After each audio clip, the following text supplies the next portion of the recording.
Placement of sliding material for turning the user away from the helper.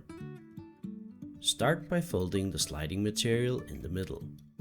Note the direction of the fold and flip it. Then fold it again a few times. Make room and place the folded sliding material. Aim for the areas that get stuck in the mattress.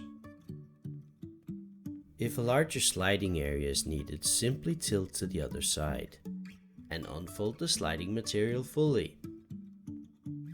It's now easier for the helper to support the user in sliding back on the mattress.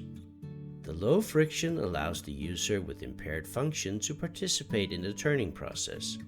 When removing the sliding material, grab the bottom layer and pull diagonally if you encounter resistance.